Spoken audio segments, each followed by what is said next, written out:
하나님의 변함없는 말씀입니다. 이스라엘 자손이 애굽 땅을 떠난 지 3개월이 되던 날 그들이 시내 광야에 이르니라. 그들이 르비딤을 떠나 시내 광야에 이르러 그 광야에 장막을 치되 이스라엘이 거기 산 앞에 장막을 치니라.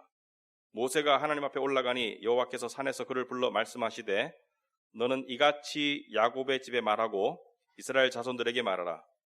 내가 애굽 사람에게 어떻게 행하였음과 내가 어떻게 독수리 날개로 너희를 업어 내게로 인도하였음을 너희가 보았느니라. 세계가 다 내게 속하였나니 너희가 내 말을 잘 듣고 내 언약을 지키면 너희는 모든 민족 중에서 내 소유가 되겠고 너희가 내게 대하여 제사장 나라가 되며 거룩한 백성이 되리라. 너는 이 말을 이스라엘 자손에게 전할지니라.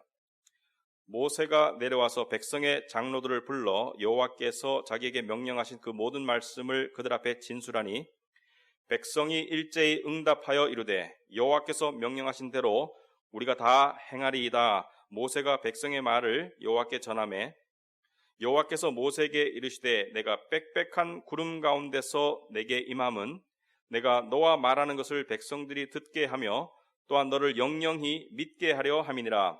모세가 백성의 말을 여호와께 아뢰었으므로 여호와께서 모세에게 이르시되 너는 백성에게로 가서 오늘과 내일 그들을 성결하게 하며 그들에게 옷을 빨게 하고 준비하게 하여 셋째 날을 기다리게 하라. 이는 셋째 날에 나 여호와가 온 백성의 목전에서 시내산에 강림할 것임이니 너는 백성을 위하여 주위의 경계를 정하고 이르기를 너희는 삼가 산에 오르거나 그 경계를 침범하지 말지니 산을 침범하는 자는 반드시 죽임을 당할 것이라. 그런 자에게는 손을 대지 말고 돌로 쳐 죽이거나 화살로 쏘아 죽여야 하리니 짐승이나 사람을 막론하고 살아남지 못하리라 하고 나팔을 길게 불거든 산 앞에 이를 것이니라 하라. 모세가 산에서 내려와 백성에게 이르러 백성을 성결하게 하니 그들이 자기 옷을 빨더라. 모세가 백성에게 이르되 준비하여 셋째 날을 기다리고 여인을 가까이 하지 말라 하니라. 셋째 날 아침에 우레와 번개와 빽빽한 구름이 산 위에 있고 나팔 소리가 매우 크게 들리니 진중에 있는 모든 백성이 다 떨더라. 모세가 하나님을 맞으려고 백성을 거느리고 진에서 나오매 그들이 산 기슭에 서 있는데 시내산에 연기가 자욱하니 여호와께서 불 가운데서 거기 강림하심이라. 그 연기가 옹기 가마 연기같이 떠오르고 온 산이 크게 진동하며 나팔 소리가 점점 커질 때에 모세가 말한즉 하나님이 음성으로 대답하시더라. 아멘. 우리 앉으시기 바랍니다. 기도하겠습니다. 하나님 아버지, 늘 하나님께 우리가 성경 말씀을 읽고 또 하나님의 말씀을 듣고 우리가 기도하는 것은 한 가지밖에 없습니다. 이 말씀이 그냥 한쪽 귀로 들어가서 한쪽 귀로 흘러나오지 말게 하옵시고 이 말씀이 우리 가슴 속에 내려가서 정말 마음에 열매 맺게 하옵소서. 성령께서 도와주시옵소서. 예수님 이름으로 기도합나이다. 아멘. 우리 이스라엘 백성들이 애굽을 떠나서 이제 약 3개월 만에 시내산에 도착했습니다. 여러분, 시내산은 굉장히 중요한 의미가 있는 산입니다. 무슨 산입니까? 하나님께서 10계명을 주신 산이에요. 굉장히 중요한 의미가 있습니다. 여기에 지금 시내산에서 하나님께서 이스라엘 백성에게 명령하기를 3일 동안 기다려라. 3일이라는 숫자가 자주 등장하죠. 3개월 만에 도착해서 3일 동안 기다려라. 3일 동안 그냥 기다리는 것이 아니고 성결케 하라. 너희를 정결케 하라. 그리고 기다려라. 무엇을 기다림입니까? 하나님의 공식적인 나타나심을 기다리는 거예요.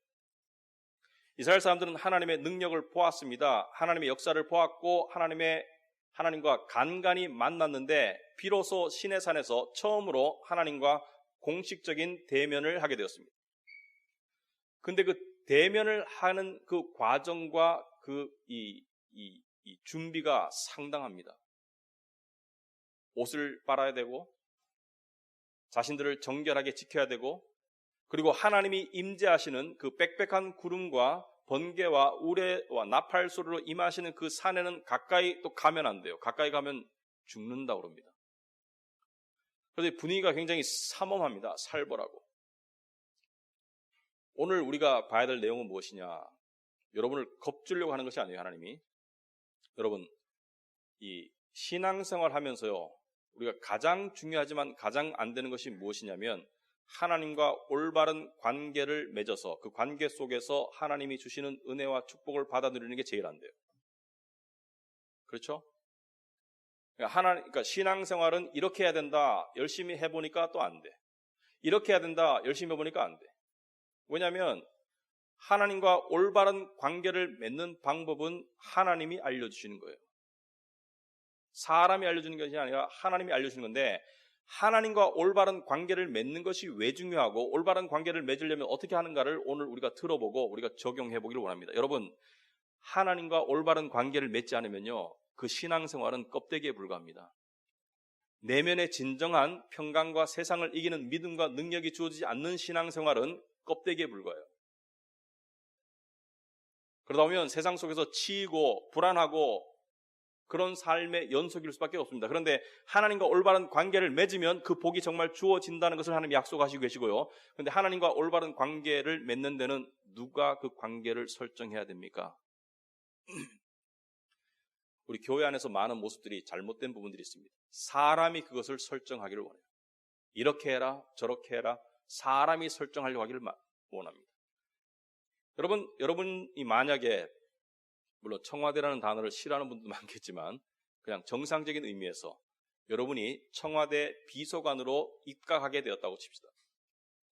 그럴 때 대통령과 올바른 관계를 맺어야지 여러분이 거기서 평안하게 업무를 볼 수 있을 거예요. 그죠? 그런데 대통령과의 올바른 관계를 맺기 위해서 누구의 의중을 알아야 되죠? 여러분의 생각이나 여러분의 느낌이나 그런 것보다 훨씬 더 중요한 것은 대통령이 여러분이 어떤 시간에 어떤 장소에서 어떠한 역할을 하기를 원하는지, 어떤 모임에 오기를 원하는지, 그리고 어떠한 언어를 쓰기를 원하는지, 그리고 대통령이 좋아하는 말과 싫어하는 말은 무엇인지, 여러분이 대통령의 의중을 알아야지 올바른 관계를 맺을 수 있습니다. 결론적으로 말하면 모든 관계의 설정은 윗사람이 하는 거죠. 그런데 그 윗사람이 폭군이면 폭군적인 관계가 설정되는 것이고, 윗사람이 아주 우유부단하면 우유부단한 관계가 설정되는 것이고, 윗사람이 올바르면 올바른 관계가 설정되는 것인데, 하나님과 인간과의 관계는 누가 설정해야 되겠습니까? 이게 오늘의 화두입니다. 저를 비롯한 우리 많은 믿는 사람들은 하나님과의 관계 설정의 주도권을 내가 쥐기를 원해요. 안 그렇습니까?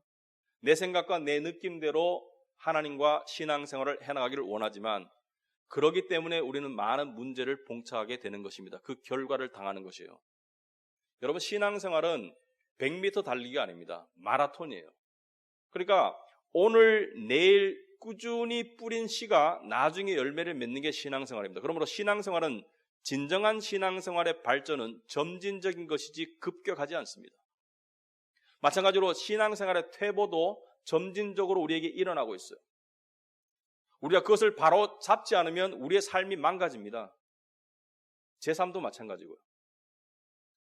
우리가 하나님을 믿는다고 하지만 하나님에 대한 인식과 하나님에 대한 어떤 그 의식이 희미할 때가 얼마나 많습니까? 세상 때문에. 그래서 오늘 우리는 하나님이 원하시는 관계 설정에 대해서 한번 들어보기를 원합니다. 첫째, 4가지가 있는데요. 첫째, 하나님은 이렇게 말씀하십니다. 내가 너희를 불렀다. 이 관계 설정의 가장 첫 번째 단계입니다. 여러분, 우리가 세상에서 관계 설정을 원할 때, 심지어 결혼도요, 쌍방간의 합의죠. 그렇지 않습니까? 직장을 구하는 것도 쌍방간의 합의죠. 고용계약서를 통한 합의죠. 그러니까 모든 관계가, 대부분의 관계가 합의에 의해서 이루어지는데, 하나님과 당신의 백성과의 관계는 합의에 의한 관계가 아닙니다. 하나님이 일방적으로 부르셨다. 그래서 구약에 자주 나오는 말씀이 무엇입니까? 내가 너희를 애굽 땅에서 불러낸 너희 여호와 하나님이다. 여러분이 이 자리에 나와서 하나님을 예배를 드리는 것, 하나님의 부르심이죠. 그래서 오늘 본문에 보시면 3절에 보시면 모세가 하나님 앞에 올라가니 여호와께서 산에서 그를 불러 말씀하시되 너는 이같이 야곱의 집에 말하고 이스라엘 자손들에게 말하라 이렇게 말해라 하고 한 다음에 하나님이 가장 먼저 하시는 말씀이 4절입니다. 4절에 내가 애굽 사람에게 어떻게 행하였음과 내가 어떻게 독수리 날개로 너희를 업어 내게로 인도하였음을 너희가 보았느니라. 이 무슨 뜻입니까? 여러분, 애굽은 이스라엘을 종으로 부리던 그런 나라입니다. 오늘날 현대 그리스도인에게 말하자면 세상의 힘입니다. 우리를 노예로 부리는 세상, 그 지배, 영적인 지배. 그 애굽 사람에게 어떻게 행하였음과 애굽을 박살냈죠, 하나님. 왜? 하나님의 백성들을 해방시키기 위해서 애굽을 박살낸 것과 내가 어떻게 독수리 날개로 너희를 업어 내게로 인도하였다. 하나님 실제로 독수리 날개로 인도하지 않았습니다. 하지만 이건 은유적인 표현이죠. 독수리는 무엇이죠? 새 중에 가장 강한 새. 그러므로 그 날개에 얹혀서 날아가는 독수리를 누가 감히 떨어뜨릴 수 있겠습니까? 독수리 마음대로죠.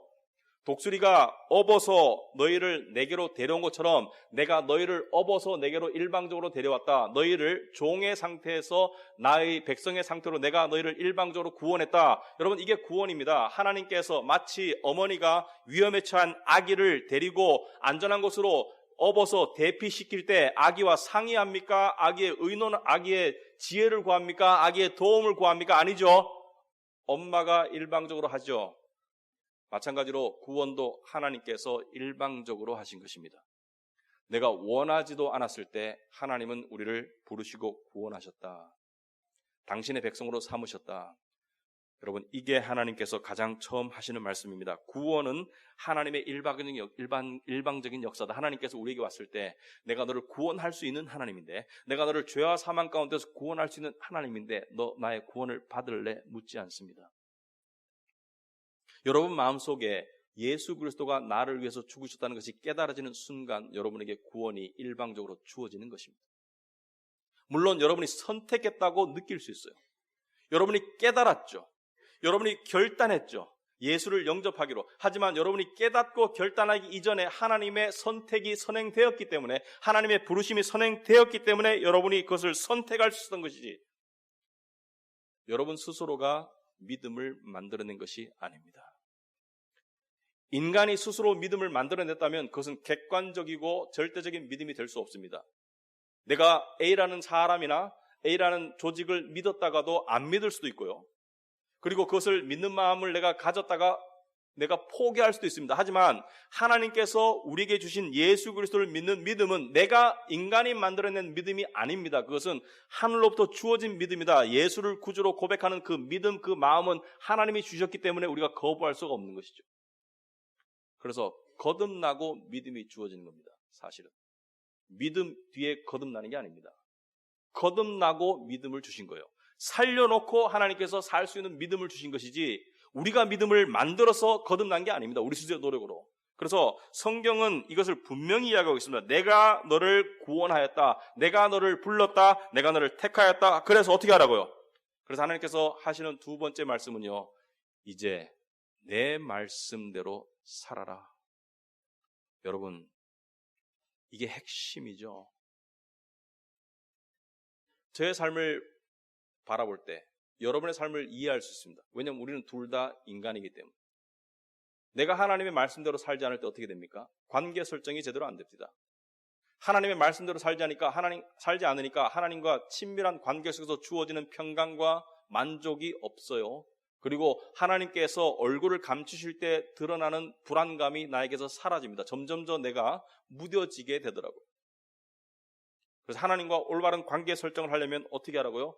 말씀대로 살아라. 그래서 오늘 하나님께서는 5절에 이렇게 말씀하십니다.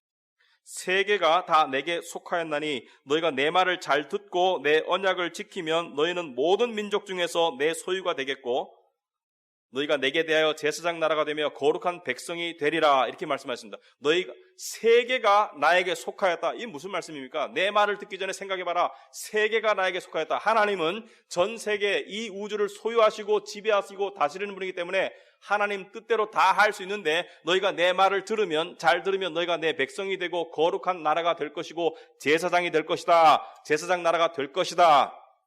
약속이죠. 이게 구약입니다. 하나님의 말씀을 잘 지키면, 하나님의 말씀을 순종하면 내가 너를 나의 백성으로 만들겠다. 그런데 이스라엘은 지켰습니까? 안 지켰습니까? 못 지켰어요. 우리도 못 지킵니다, 사실. 못 지켰기 때문에 하나님 나라의 신분을 박탈당하고 지금 하나님을 믿지 않는 나라가 되어버렸습니다. 그래서 구약은 무엇이냐면 너희가 말씀을 지키면 내가 너에게 복 주리라. 신약은 무엇입니까? 예수 그리스도의 은혜가 적용된 신약은 무엇입니까? 새로운 약속은 너희가 말씀을 지키기 전에 나의 백성을 먼저 삼았다. 이게 차이점입니다.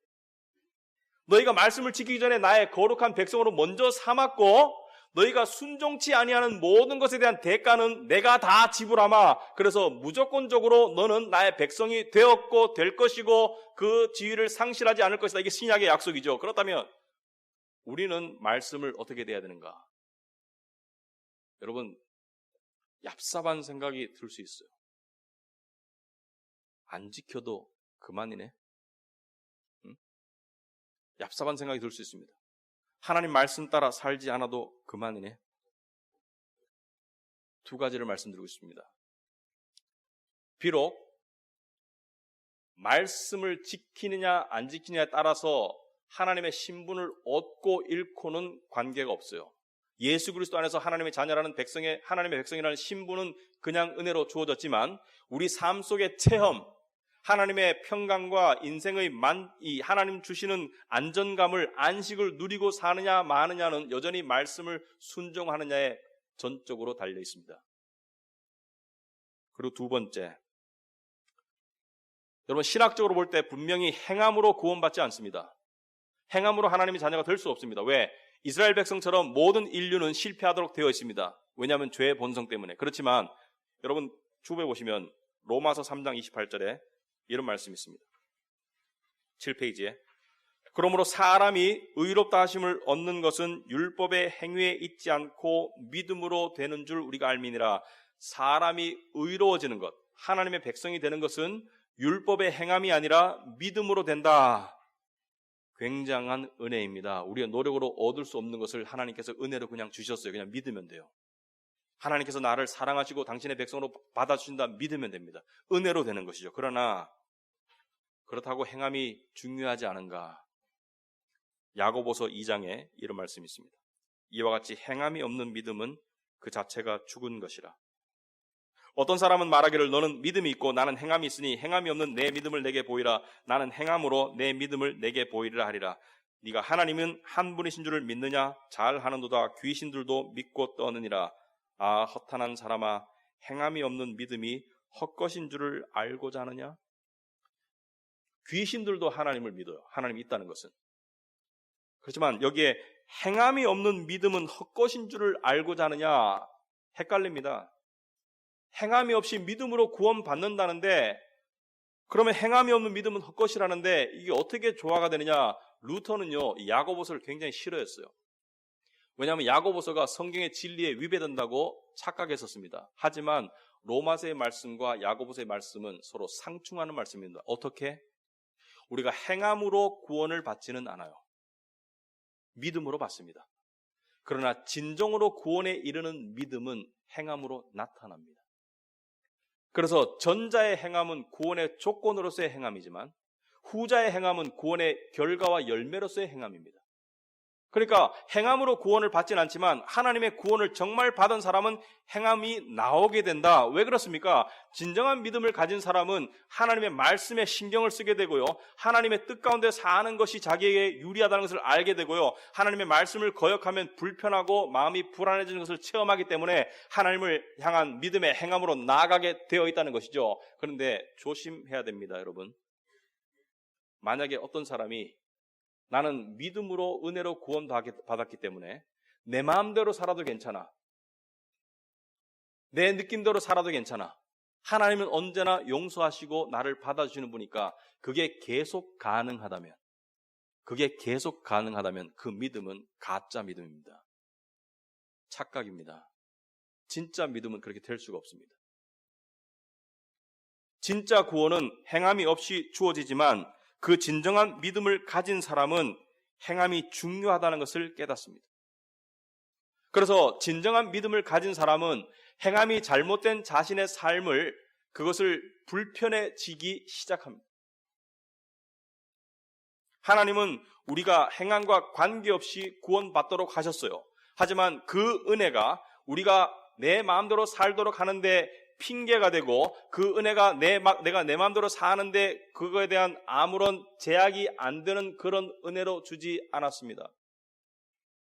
오히려 나의 모든 잘못과 실패와 죄에도 불구하고 늘 받아주시는 그 은혜가 나를 감동시키고 나를 감사하도록 만들어서 하나님을 순종하고 섬기도록 나아가기를 원합니다. 우리가 잔머리 굴릴 때 하나님과의 관계 설정이 잘 안 돼요. 어떤 잔머리를 굴릴 때?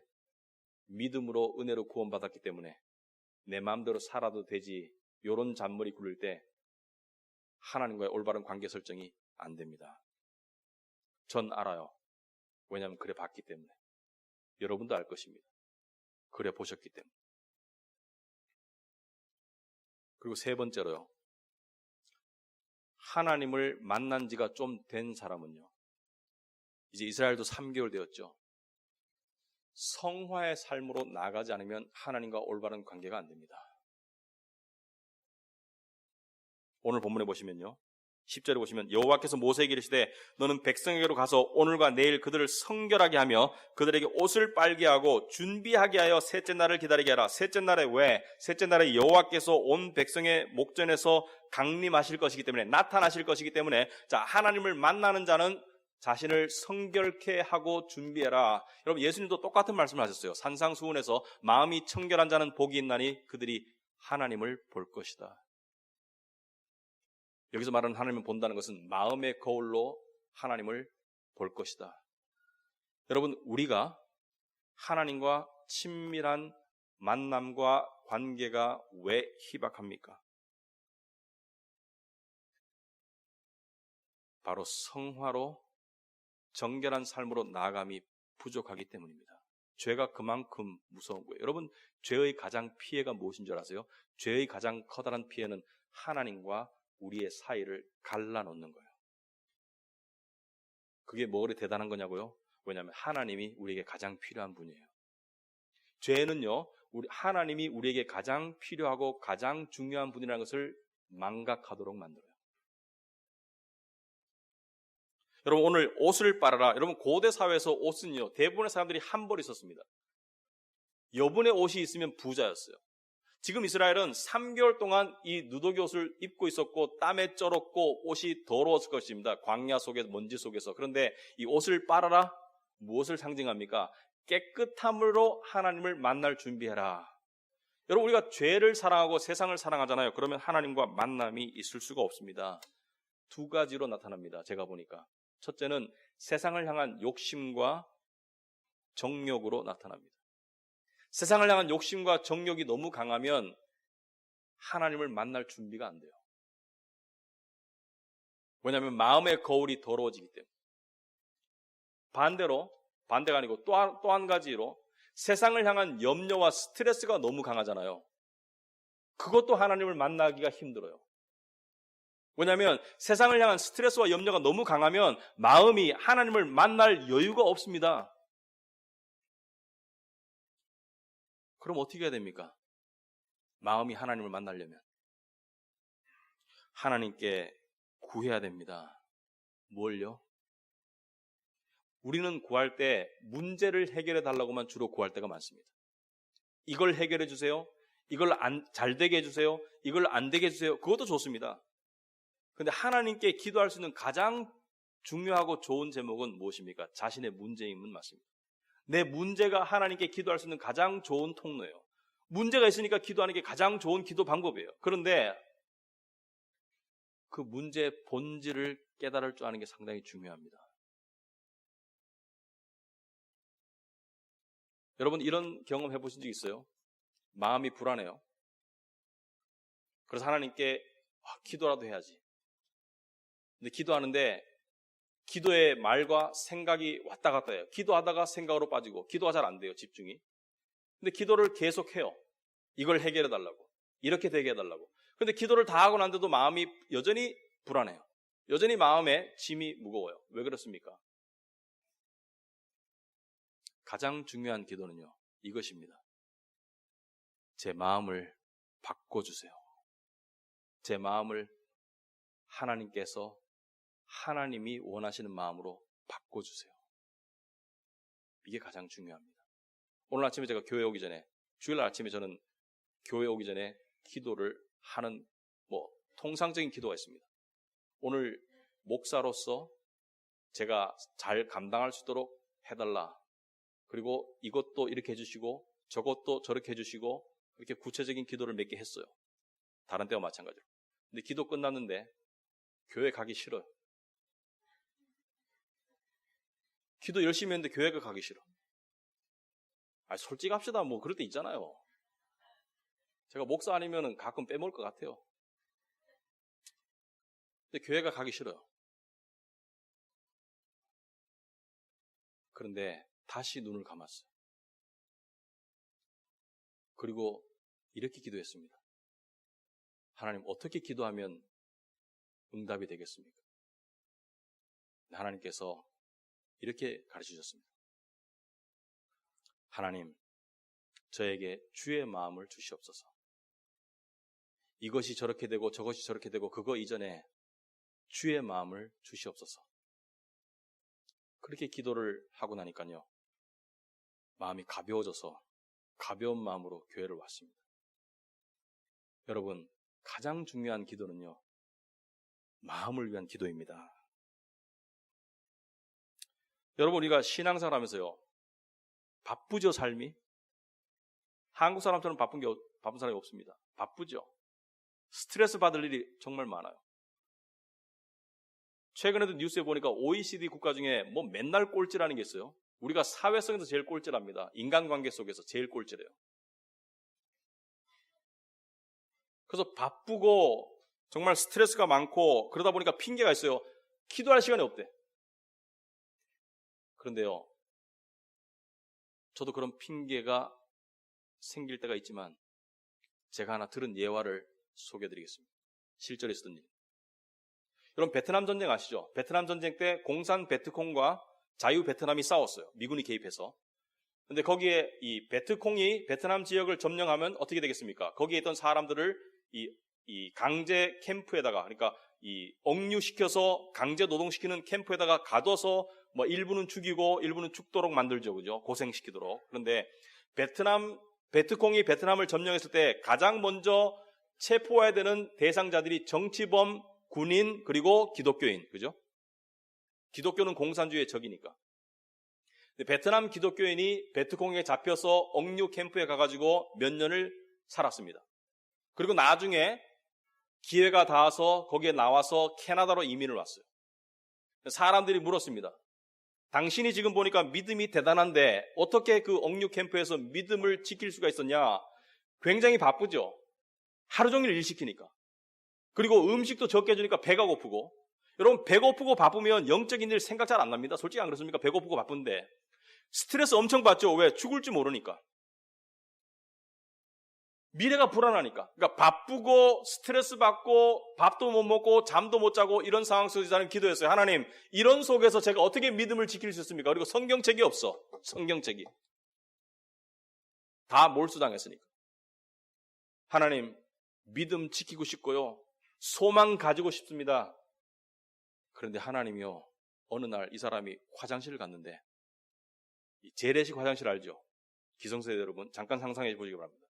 그 밑에 인간의 분비물과 그 당시에는 오늘 같은 이 깨끗한 휴지가 아니라 신문지나 책이나, 여러분 기억나시죠? 책 찢어가지고, 예? 보니까 요한복음 말씀이 적혀져 있는 휴지가 밑에 빠져 있는 거예요.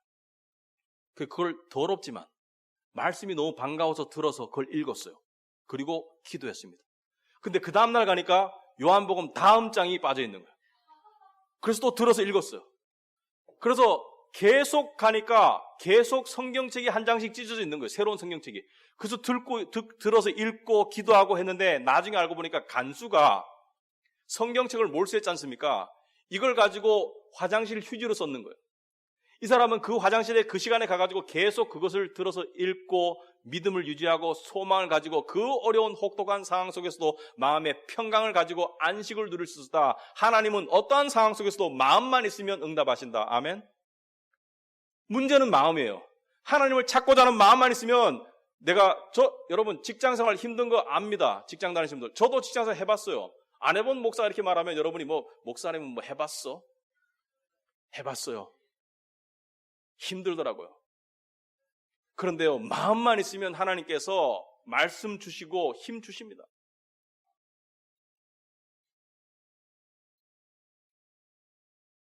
마지막으로요, 하나님은 우리를 가까이 여기시지만 우리가 당신을 가벼이 여기시기를 원하지 않습니다.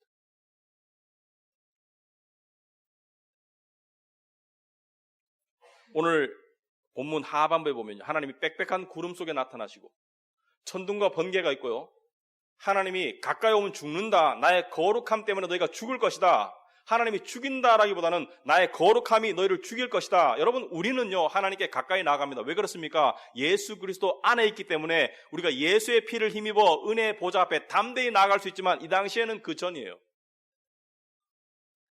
하나님은 사랑의 하나님 맞습니다. 하나님은 우리가 당신을 아빠, 아버지라고 부르도록 허락하세요. 맞습니다. 하지만 하나님은 우리가 당신을 가볍게 여기는 것을 절대로 허락 안 합니다. 가까움과 가벼움을 혼돈하지 마세요. 갈라디아서 6장 7절에 스스로 속이지 말라. 하나님은 업신여김을 받지 아니하시나니 사람이 무엇으로 심든지 그대로 거두리라. 하나님은 업신여김을 허락지 아니하십니다.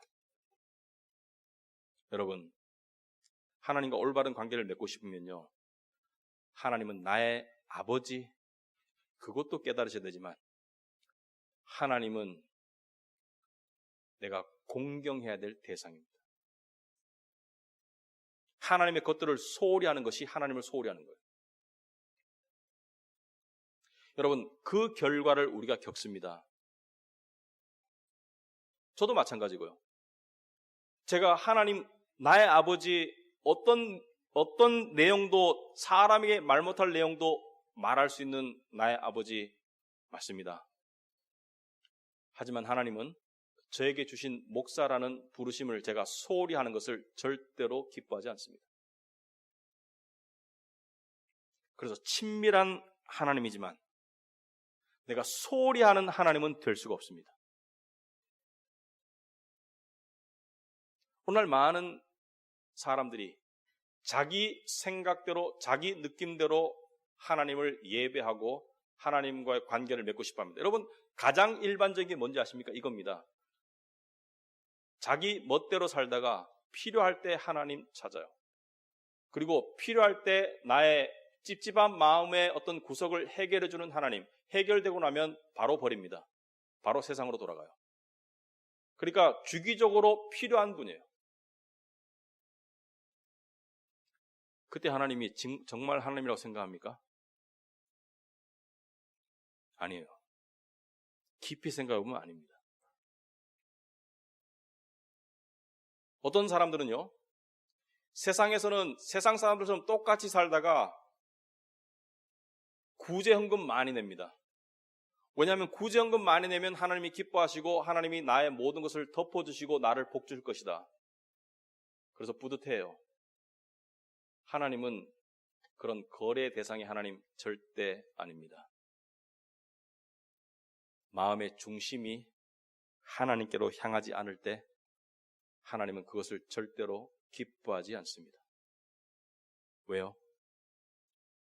첫째는 당신의 영광 때문이고 둘째는 우리를 사랑하시기 때문입니다. 하나님과 올바른 관계를 맺는 것이 인간에게 가장 커다란 축복입니다. 아멘. 여러분, 올바른 관계를 맺는 것이 가장 커다란 축복입니다. 거기에 가장 방해되는 것이 죄고요. 그리고 죄 중에서 가장 커다란 것이 자기 중심성입니다.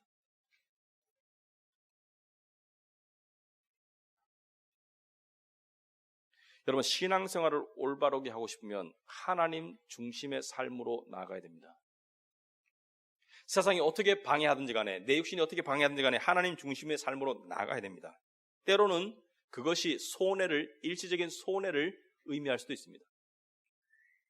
예를 들어서 일요일 날 자기가 자발적으로 어떤 일을 하면 돈이 많이 벌 수 있어요. 그 일요일 날 돈 안 벌고 교회에 나가면 그만큼 돈 손해 보는 거예요. 그런데 그 손해 보는 것을 하나님이 기뻐하세요. 그리고 제 생각에는 그 이상으로 하나님이 갚아주실 것 같아요. 하나님 중심으로 나가는 사람들을 하나님 기뻐하세요. 여러분, 우리는 하나님이 사랑이시다는 걸 압니다. 그래서 그 사랑을 오해할 때가 있어요. 하나님은 나의 뜻대로 나를 도와주시는 분이라고 오해할 때가 있습니다. 그래서 기도할 때 그런 오해를 가지고 기도하잖아요. 기도가 곧 멈추어집니다.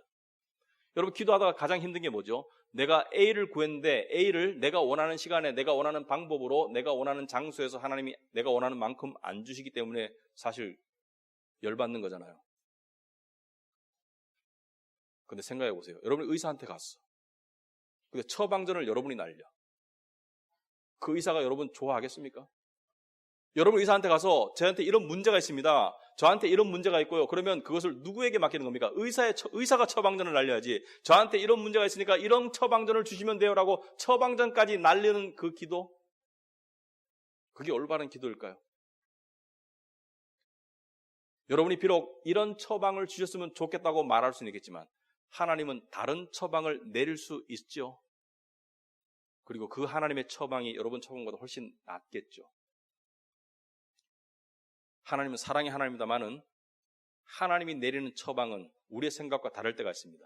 그 말씀의 처방이 내가 느끼는 느낌과 완전히 반대로 나갈 때 그 내 느낌을 죽이고 말씀으로 나가보세요. 그래서요, 믿음은 이렇게 됩니다. 하나님이 기쁨을 먼저 주시고 믿음으로 나아가도록 절대 안 하십니다. 정말 몸으로는 거부하고 싶은데 믿음으로 순종했을 때 기쁨이 따라오죠. 그래서 힘든 거예요. 달콤함을 먼저 주시고 그 다음에 행동으로 옮기는 것이 아니라 내 모든 느낌과 생각과 반대되는 그 괴로움을 무릅쓰고 믿음으로 나갈 때, 그것이 꾸준할 때, 꾸준할 때, 한 번 했는데 안 되네, 그만둬야지. 그것이 꾸준할 때 하나님께서는 거기에 합당한 상급을 주세요. 우리는 인스턴트 문화 속에 살고 있어요. 저도 마찬가지입니다. 내가 A를 하면 B가 바로 와야 돼. 하나님은 그렇지 않습니다. 그러나 분명한 것은 하나님은 당신의 약속을 신실하게 지키시는 분입니다. 감사하게도 예수 그리스도 안에 있기 때문에 우리의 모든 죄와 허물과 우리의 모든 불순종의 죄가 용서되고 우리의 신분을 잃을 필요는 없지만, 여러분의 삶에 정말 하나님이 주시기를 원하시는, 복을 받아 누리시기를 원하신다면 저와 여러분은 하나님과 올바른 관계 설정을 해야 되고요. 그 올바른 관계 설정의 방법은 하나님이 하시는 것입니다. 이런 질문들을 스스로에게 해봐야 됩니다. 나는 하나님을 예배하는 삶의 올바른 태도와 자세를 가지고 있는가? 굉장히 중요한 문제입니다. 예배 중심의 삶으로 나아가고 있는가? 왜냐하면 그것이 근본입니다. 두 번째, 나는 나의 삶의 중요한 결정들을 하나님께 여쭤보고 있는가? 내가 다 정해놓고 이렇게 할 테니까 도와달라고 기도하기 전에 여쭤보고 있는가? 나의 삶은 하나님을 더 알아가고 더 섬기는 데 초점이 맞춰져 있는가? 아니면 내 세상적인 욕구를 성취하는 데에만 맞춰져 있는가? 그러기가 너무 쉽습니다. 그러면 올바른 관계가 안 돼요. 여러분이 하나님께 초점을 맞춰줬으면 하나님과 여러분의 진정한 소망 둘 다를 얻을 것입니다. 그러나 여러분이 세상의 소망에 더 꽂혀 있으면 둘 다를 잃을 거예요. 세상을 얻더라도 그만한 만족이 안 될 겁니다. 그리고 또 더 나아가서 여러분의 삶에 관한 태도는 욕심과 자랑을 통한 우월감이냐, 자랑을 통한 우월감이냐, 아니면 열등감과 불만이냐. 여러분, 우월감만 죄가 아닙니다. 열등감도 죄예요.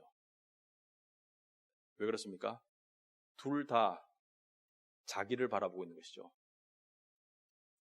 남과 비교하고 있는 것이고, 우월감을 가진 사람은요, 하나님 앞에서 그 우월감을 내려놓을 줄 알아야 됩니다. 어떻게? 정말 내가 몹쓸 죄인이구나. 그걸 깨달아야 됩니다. 열등감을 가지고 있는 사람은요, 열등감도 죄입니다. 벗어나야 됩니다. 어떻게? 정말 내가 하나님께 사랑받는 존재이구나. 하나님 나를 얼마나 사랑하셨으면 당신의 아들을 죽이셨나. 그만큼 나를 사랑하시는구나.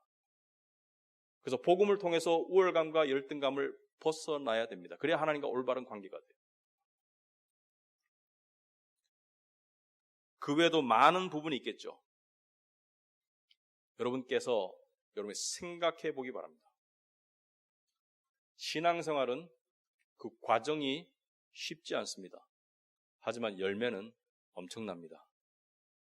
그런 열매가 여러분과 저의 삶에 정말 점진적으로 분명하게 나타나기를 정말 기도합니다. 기도하겠습니다.